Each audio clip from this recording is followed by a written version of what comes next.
This year, industry leaders like ESCO and Johnstone Supply are on a quest for new educational solutions. We have all embarked on a journey unlike any other, into the unknown, in search of new ways to study, to learn, and to participate. So this summer, it's lights, camera, and action. Take your classes to a new level. Virtual classrooms. Welcome to the 2021 HVAC Excellence Virtual Conference. We thank you all for joining us. And welcome to my virtual classroom. At least one of my virtual classrooms. I have a variety of places that I broadcast from, but I spend quite a bit of time doing it right here at home in my office. I've got a couple more that we'll preview a little bit later that I put together out in the garage side of the house. So one of the things that we had to endeavor to do when COVID happened was to reach out with our education and be able to find different means of getting our education to our contractors, to our vendors, to students, to a variety of different places, sometimes all at once. And with the limitations of being able to interact with people, we had to start using technology. Fortunately, the technology has been around for a while. And for the 2020 conference, I did a class on virtual education and the benefits of using some of these new softwares and new programs to be able to broadcast to large groups of people. Now what we're starting to see is the benefit of that. So I want to take it a step further and talk about virtual classroom atmospheres, where we can broadcast from one location or multiple locations, all at the same time, and we can send that information live to a variety of different classrooms, either classrooms that have students in them or to individuals who are joining by their PC or from their tablet or from their mobile device. They can join from anywhere in the world. So virtual classrooms has its place in our industry. So we're going to spend some time exploring what a virtual classroom looks like. And during this presentation at a couple different places, I'm going to share a link, and for my presentation time slot, I will be doing a live virtual classroom broadcasted from right here in Indianapolis, Indiana, that will be available wherever you are. So thanks for joining us, and stick around. Hopefully, we can learn something together. You could have the best content that's ever been created for your particular topic. But if you can't present it in a way that keeps your students entertained, then we're really not doing much of a benefit for them. So the thing that I recommend the most is to create an environment for your students. Most of the time, they're sitting staring at a screen. So if we can give them things to keep them interactive, to help them break some of the monotony of a plain white wall, I highly encourage that. So this is just a space that I provided at home where I build a teardown station so that if I'm working on components and parts and I want to tear them apart, I've got adequate lighting on my workspace, I've got adequate lighting around me, and I've provided an atmosphere that is entertaining for my students. That way, during that presentation, if they start to get sidetracked a little bit, we have something to help keep them focused and wrangled in. One of the things that we find in our classrooms, our online classrooms, is that if we do not give adequate entertainment, about 20 minutes or so into the presentation, we're going to start diving away from paying attention. So create a warm, inviting space. Bring your products into your background. Help set a stage for the topic that you are covering. When we're doing a production, it's very important to use high quality audio and video. So I tend to use the Logitech brand of webcams. Now we have webcams that are 4K. If we look at the Logitech Brio, it's a true 4K webcam that has frame rates up to 90 frames per second. And they have the accompanying Blue microphone product line. So I have a couple of the Blue Yeti, and I also have one of the Blue Snowball. And by far, the Blue Yeti has been my favorite microphone of all, and I've used quite a few of them. So I wanted to do this little demonstration to show you what the microphone quality is when we're using a production software. So whatever microphone you try, make sure that you're using it in the actual application. For this experiment, we're using GoToTraining, which has a phenomenal audio buffering software built into it. So with different microphones, we're going to have different audio qualities. So find one that suits you and your application. I like the Blue because I can use it on the accompanying pedestal, or I can use it on a boom mic, and it fits very nicely into my travel case. So I simply went to Harbor Freight and bought a hard shell travel case and sized it out for my microphone, my camera, my external hard drive, and a couple of sets of headphones. So do a little bit of research. Make sure you're using high quality audio and video, because we want our students, we want our customers to feel like they are talking and seeing us live. Since we are using high quality audio and video connections, we now need to make sure that we have appropriate internet speeds. The best connection is to use the landline over your Wi-Fi, but in either case, we just need to make sure we have adequate coverage for the equipment that we're using. So we need to do a speed test, and the recipients in our virtual classrooms need to do the same as well. So we'll want to do an internet speed test off from the PC or from the mobile or Android device that's being used. So we go to the internet and we do a simple speed test and run speed test. That's it. That lets us know how fast we can communicate.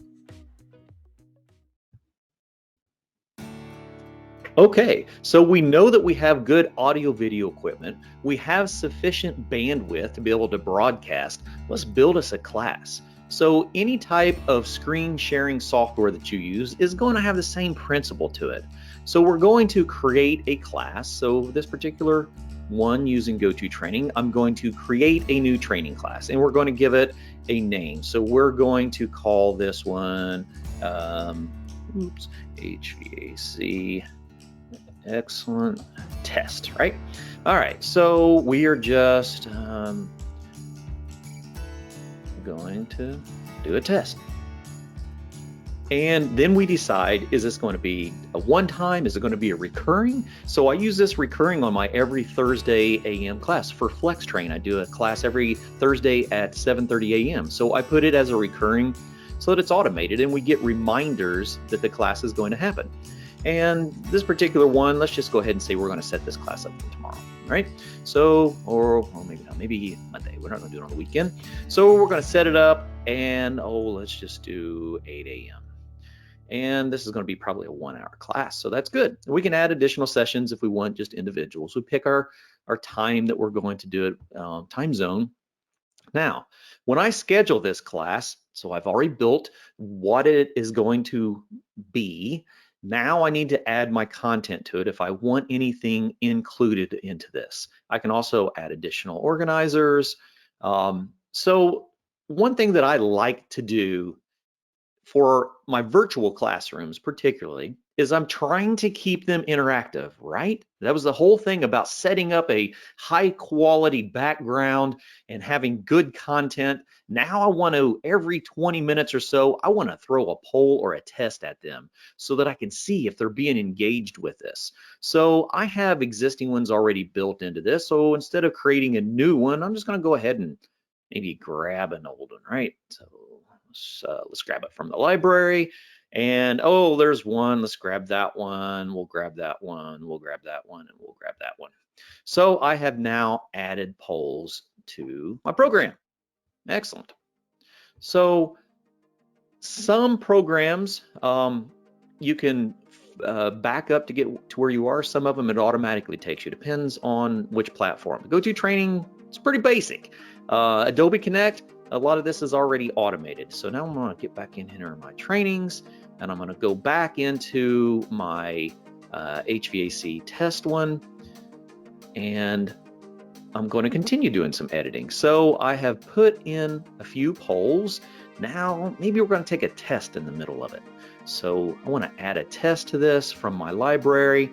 And oh yeah, let's do AC service basics test, and we're going to add that into there. So we're ready to go. All right. So get back out through here. And let's see, what else do we want to do in this class?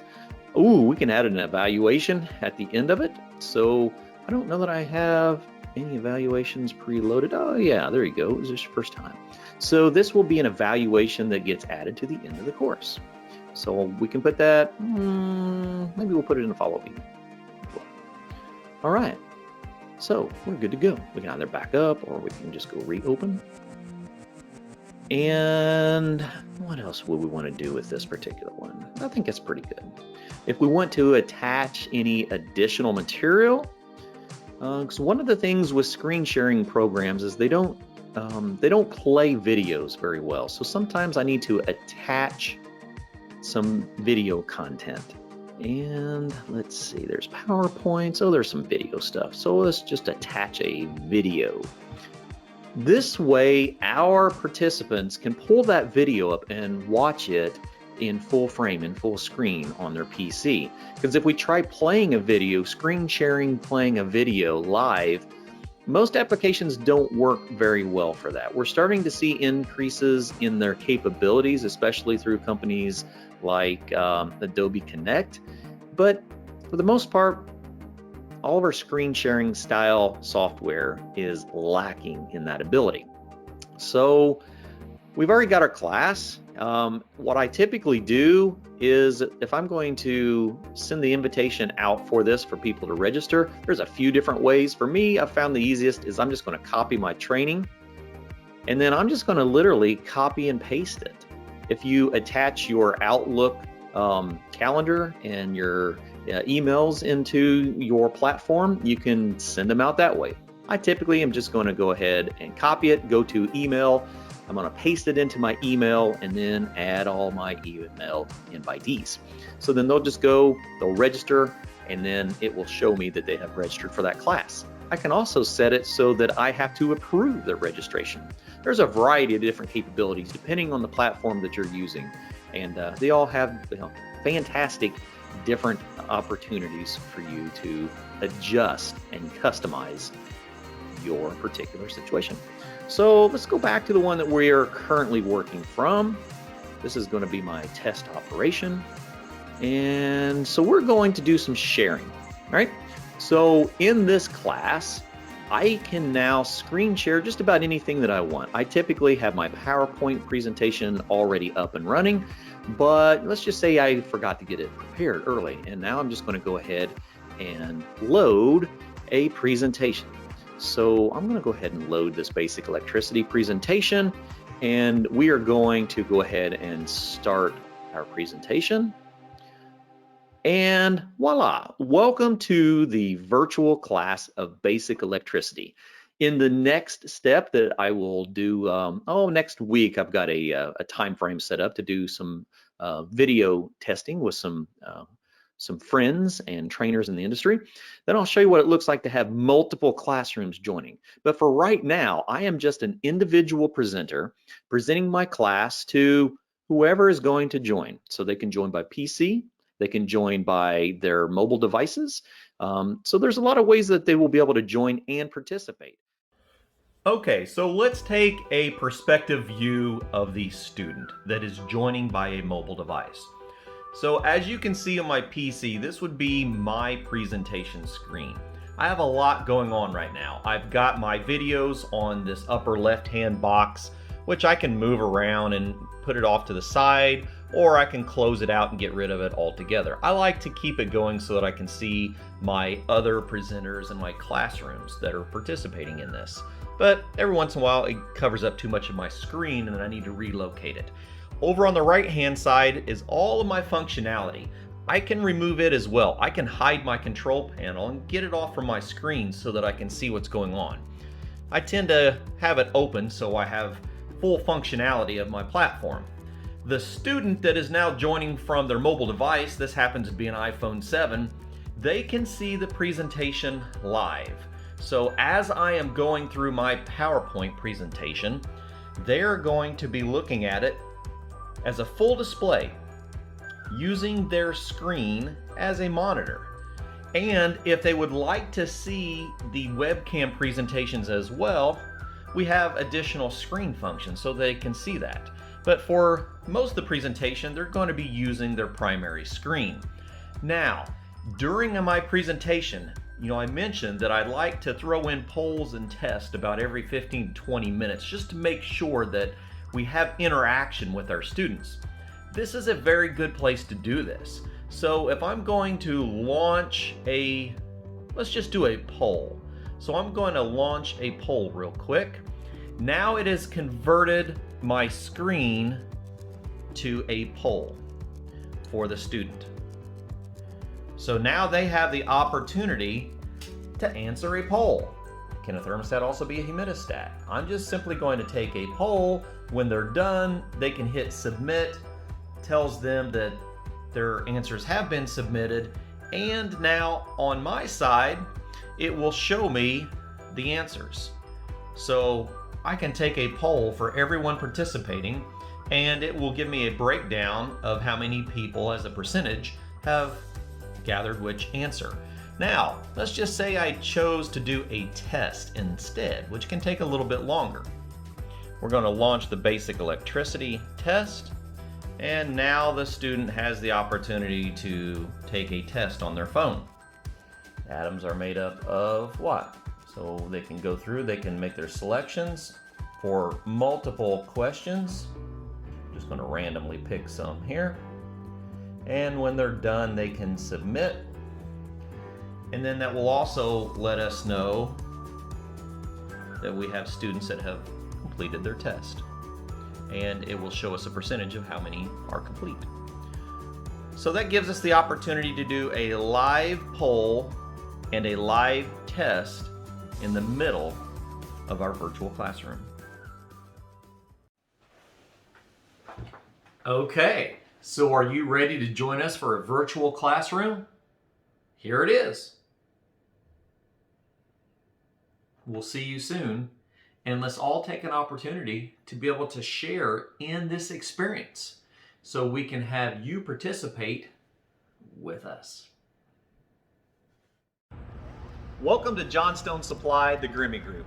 We are part of a large co-op of over 600 branches of Johnstone Supply that are spread across the United States and other parts of the world like Guam and Canada. We joined the co-op in 1987. But it was founded in 1953 in Portland, Oregon. And it was to merge HVAC wholesalers into a larger cooperative opportunity where we purchase our products from distribution centers that are strategically placed around the United States. But we are all independently owned, from one mom and pop shop to the largest in the country has around 30. We have 9 that are spread out between Indiana, Ohio, Kentucky, and West Virginia. Here at our Indianapolis West facility, we're getting ready to go through a transformation of part of our unused building so that we'll have approximately 10,000 square feet of lab and classroom, and then we'll also have an additional 3,000 or so square feet of installation bays where we will do hands-on product training. In this facility, we will be doing live broadcast, we will be doing virtual classrooms, and we'll be doing hands-on experiences, all trying to adapt to this new training environment. So we hope that you continue to grow with us and learn and share so we can all experience these virtual classrooms together. Okay, so we've spent a lot of time talking about audio and video quality production and how to build the material to put inside of a virtual classroom. So now we're going to spend a little bit of time looking at a virtual classroom and the benefit of using that type of broadcasting over a simple web production, like a Zoom meeting or a function where we're just simply sharing some screen and audio material. When we start talking about a virtual classroom, we're talking about a presenter or multiple presenters that are broadcasting to individual classrooms. So right now, I have a bunch of my co-trainers joining us. So I'm going to bring in multiple classrooms, and I'm also going to bring in an additional video input. So right now, I am broadcasting from Brownsburg, Indiana, in my shop. We've got Jesse broadcasting out of Indianapolis. We have Paul in Illinois, and we have Greg in Ohio. And I've also got, if I get my request sent on here, I have an additional camera that I'm just going to use for some video feed. This is my iPhone. So when we talk about doing multiple productions and we talk about being able to share a classroom, this is the platform that we're talking about. And there are a few that have this capability where you can do multiple classroom sharing, multiple video sharing, but you can also hand that presentation over to other co-presenters. So in this particular scenario, say we were doing a class on capacitors and we wanted to talk about capacitors, and this is a presentation that I used in one of our flex train classes where we always dive into a little bit of the history and the function of components. So we're simply going to be doing a general class, right? And we're going to talk about capacitors in general. We're going to talk about how they are significant to a wiring diagram, and then say maybe we're going to do some testing, right? So we've got some capacitors and meters set up that we want to use. We're going to do this in every classroom. So you are going to need an administrator, someone who is familiar with the content that you're going to be discussing, and you're going to need your props. So in this particular exercise, we would just have a meter and a capacitor in each of our classrooms. What comes into play when we're doing this type of production is, with the introduction of COVID into our training experiences, we now have to limit our student capacity. So here at our Johnstone Supplies, we're allowing 6 students per classroom. So we set 1 student per table. 6 students is not a lot for a class, especially if you have a presenter that is providing some high quality content. So what we can now do is we can use every one of our inputs for a classroom. So now instead of having just 6 students in one classroom, we can multiply that 6 students by each individual input. Where we start seeing some limitations is in our video quality. So with Go-To Training, which is the platform that we're using, we can have up to 6 live video inputs, and that will give us a 1080 at 20 frame per second resolution. If we start adding more than 6 cameras, our resolution is going to really start significantly dropping. Other platforms like Adobe Connect are using 15 frames per second. They're saying that that is going to increase, though, at the beginning of this year, sometime around March or so, and they're going to have a more robust video sharing platform. But for right now, this seems to be the best that we can find. So our 1080 is going to be our live video feeds. We can also project video feeds on our full screen. When we do that, though, now we're going to start sharing bandwidth. So it really has to rely on quality internet connection. I'm using a gig speed connection here at home where I'm broadcasting from. Now let's say I want to change my presentation and go from my PowerPoint over to a live video. So I'm actually now going to use a separate webcam. So I have a separate Logitech webcam, and I am sharing my presentation through my Logitech Capture. So now we can have a live video feed, but as you can see, our resolution is actually going to deteriorate on our live production.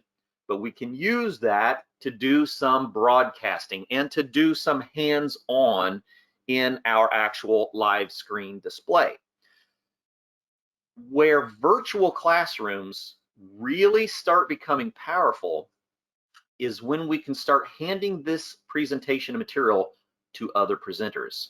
So we've already got some additional setups at Paul's location, and he's going to use a different software. So Paul is using OBS to bring in a few different things. So he is going to be able to use OBS to do a presentation in the background that can either be a video at a lower frame rate, or it can be a still photo, which has a very high quality resolution. And he's going to use his Bluetooth meter, that DL429B, to Bluetooth in to an application so that he can share his mobile screen inlaid with his presentation. So all I'm going to do now is I'm going to take control of this presentation away from myself, and I'm going to hand it over to Paul. Once Paul receives the invite, Paul, hundreds of miles away, is now the presenter of our class. So it has so many different opportunities to provide control, because what if you have an emergency? What if the presenter has to go do something? And now we need to be able to hand a presentation over to another presenter to continue with that conversation. Or our topic has multiple pieces to it, multiple components, and we have a product specialist for each one of those components.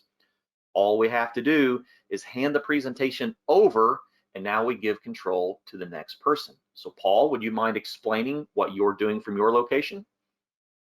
Sure.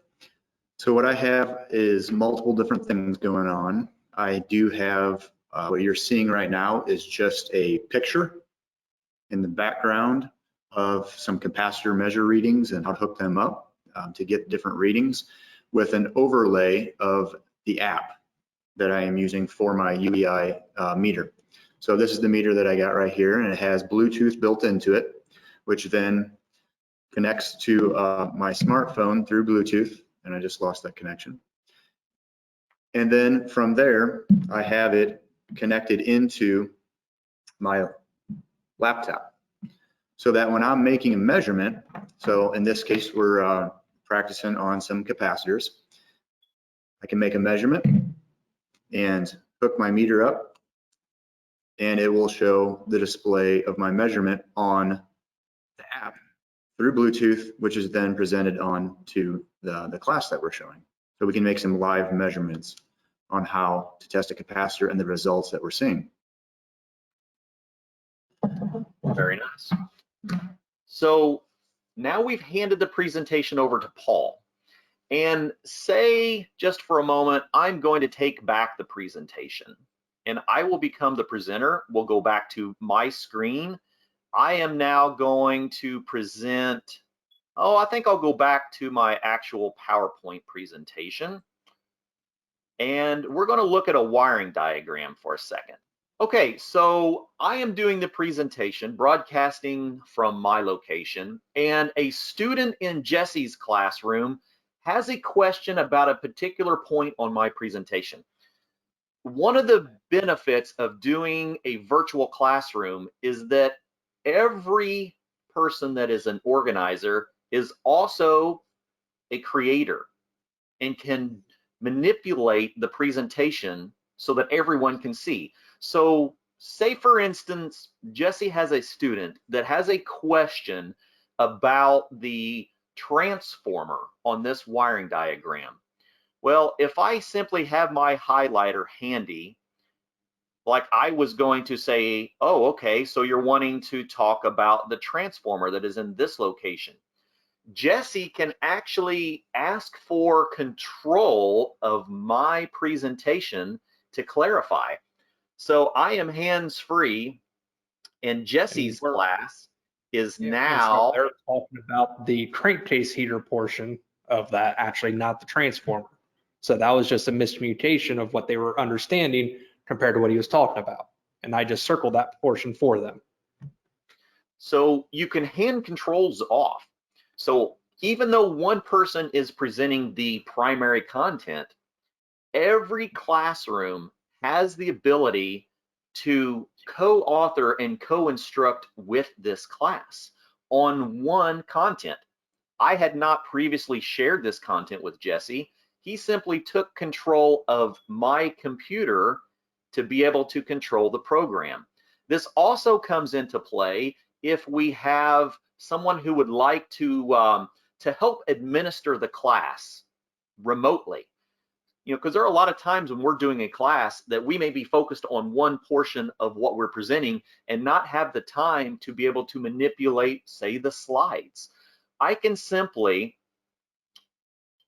clear this all out, go back into my regular presenting, and now Jesse, when he has control of the computer, can also progress through the slides of my presentation.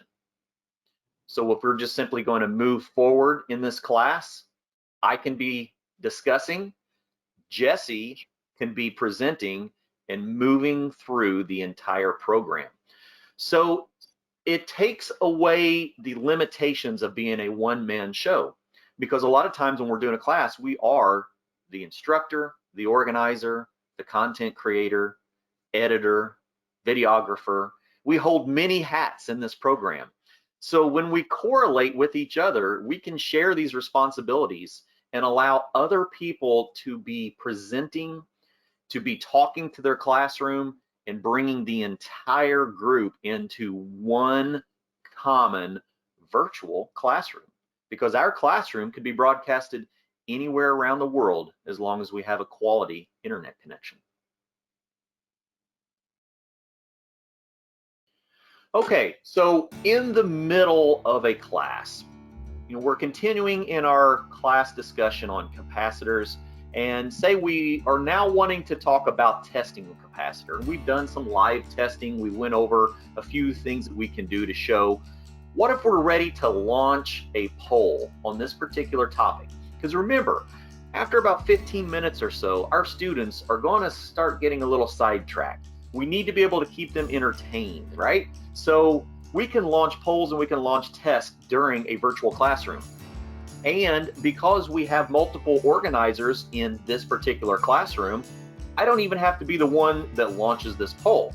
So I could be discussing what we're getting ready to do, and Jesse can remotely launch a poll from our pre-loaded polls. So when that happens, we go into a poll presentation, and now every PC has a poll on its screen. Every mobile device has the poll on its screen, and we'll give a little bit of time to take that. As soon as we decided we're finished, we can now close that poll, which Jesse has done for us. Yep. Say we want to launch a test. I can have someone else even launch a test. So maybe Paul wants to launch a test for us out of this entire program that I've already presented. So we're going along and I'm discussing a little bit about this, and now it's time to take a test. Well, Paul can have control of the organization. So either he can request it or I can hand it off to him, and he can now use the drop-down tab for polls and tests. And in there is a test that I had already built for this presentation that Paul can launch remotely. So in this example that we have, I have a program called OBS, which is using a webcam. That's my 922, and it is displaying through the program OBS onto my laptop screen, which then I have the same program that I used for my UEI meter displayed over the top of that webcam display. So you can see both my live webcam feed and also the UEI meter. And that is still a live input. So I can see me on the video feed, and then you can also see the measurements that I take on a capacitor. Playing live through the application, through OBS, so that you can have multiple things going on. Because even the screen that has the mobile information that is being broadcasted live from his meter through the software is movable.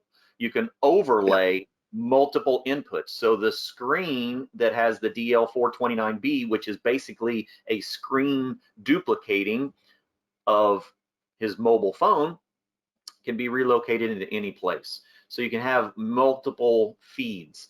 The downfall, like all screen sharing software, is there currently isn't a fast frame rate for large screen reproduction, but it is a tool to be able to bring these all together in one location.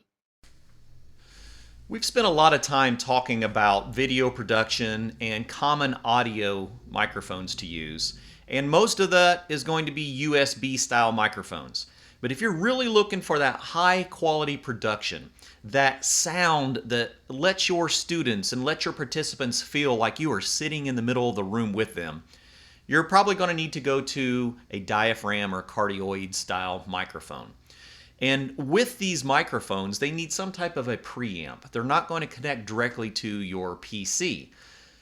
If we were talking about recording equipment 20 years ago, you'd have thousands of dollars in buying a good condenser style microphone and a preamp for it.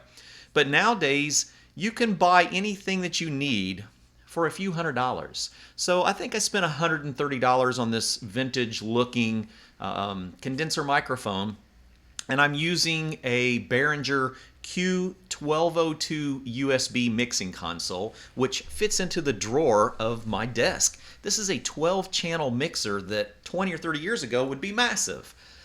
And it is a USB interface, so it connects directly from the mixing console to the USB input on my PC.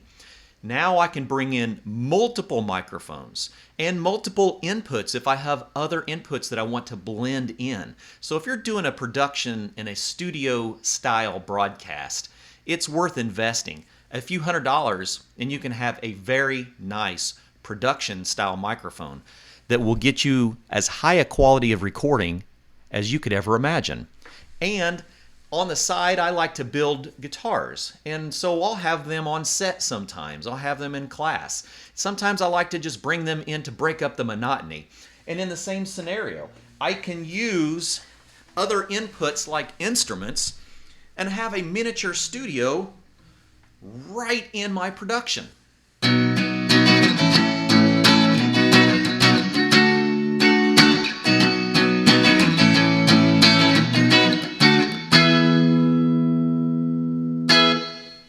Who'd have ever imagined you could do that for a few $100s?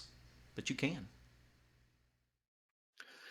So now that we're a little bit more comfortable with running and organizing and managing virtual classrooms, let's discuss the ways that we can control our attendance, right? We need to have some analytics for how our classes have done, how our polls have went, how our test went. And we may need to look at those on individual student basis. We may need to look at those as the whole class as a total. And there are different platforms to use for that. What I recommend is finding a web software that works in multiple applications. So when we're talking about virtual classrooms, not all presentation software have analytics built into them, but there are a few. So we talk about the go-to training a lot. It's just my preference. I have found that it works well for me. I also have a decent amount of experience with the Adobe Connect platform. And both of those platforms have high quality analytics built into the actual presentation software. So not only can I run and host a class from my software, I can gather analytics from that. So with go-to training, I have a couple things that I use regularly. So when we record our session, it's now going to be logged into a stored place. This particular one, I keep my recordings. It keeps up to 2 gigs. You can purchase additional space if you want to. For me, I'm going to download those and I'm going to use them in other software like video editing software.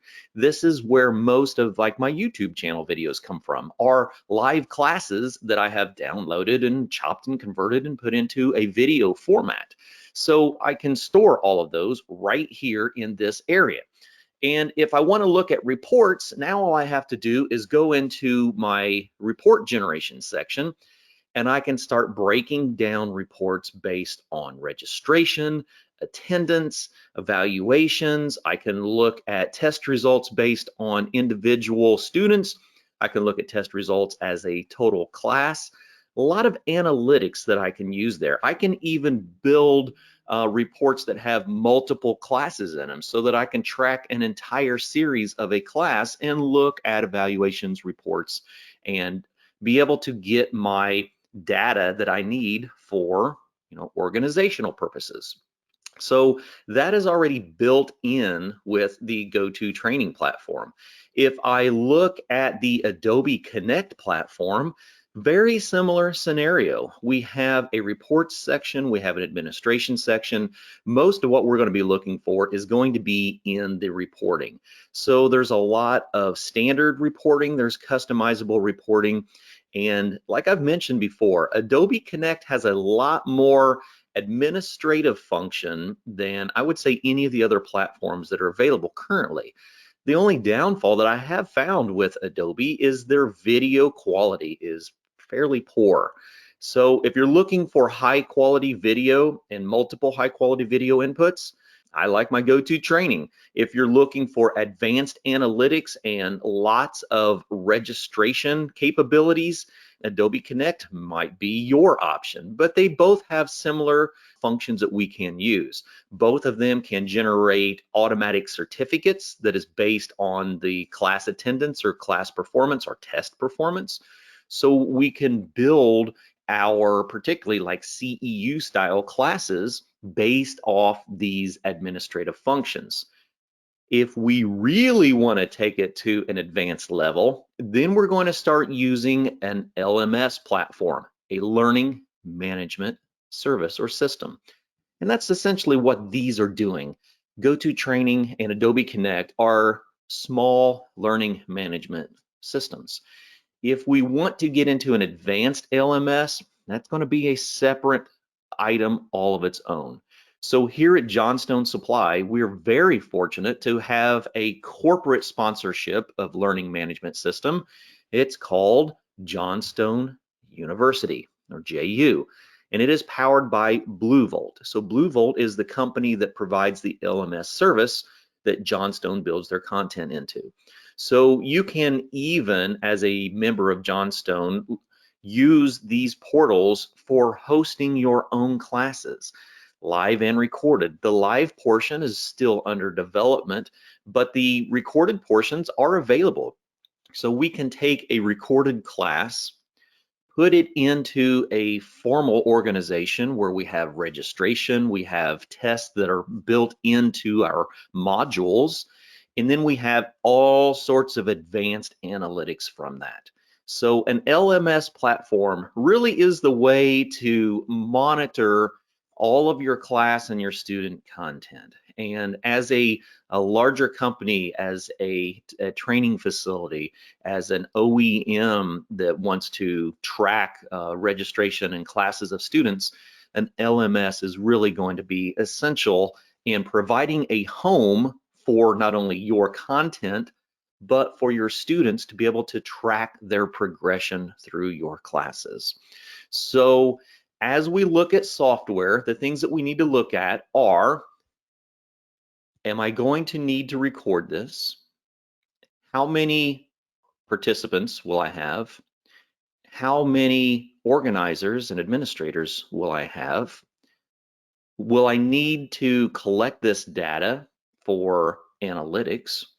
And where would I like to store this going forward?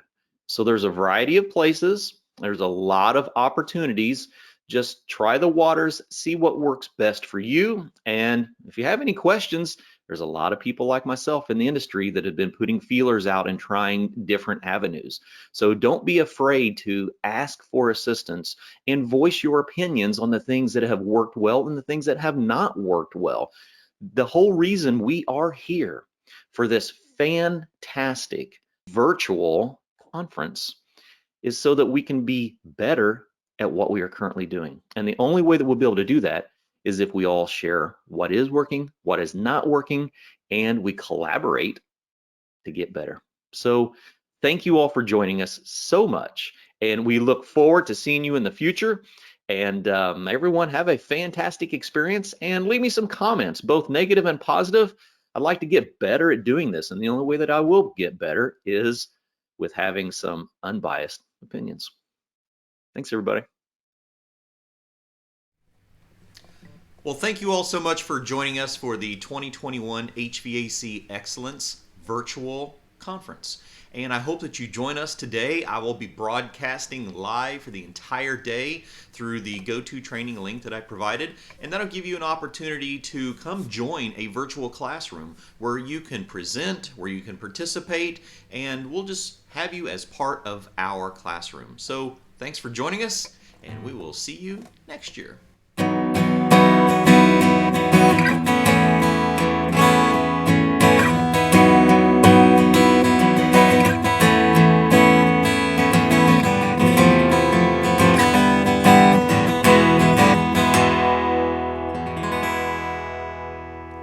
Bye, everybody. All right, the polls are in. FlexTrain is going to be moving. So what we found is we had a lot of people that were interested in participating at 7:30 a.m. Eastern, like we have for the last year and a half or so. And we had a lot of people that were interested in joining at 4:30 p.m. to be able to fit their work schedule better. So we've decided that FlexTrain is going to move to Wednesdays at 7:30 a.m. Eastern, as well as 4:30 p.m. doing the same program, just allowing the opportunity for a variety of people to be able to join from different locations around the country and abroad. So I will be giving a new link for our AM registration, as well as our PM registration, and a link to our Johnstone Solutions calendar where we post all of our up and coming classes and topics so that you have an idea what we're going to cover.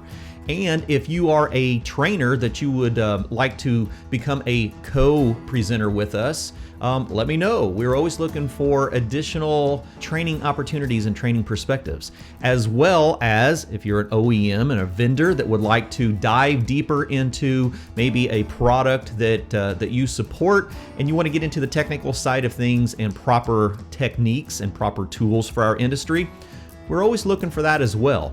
I already have a few OEMs that would like to participate in the program to dive deeper into proper techniques and skills for equipment in our industry.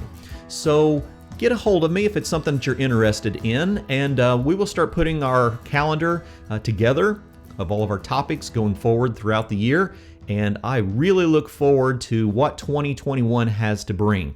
And I really look forward to you joining us live. Everybody have a great day.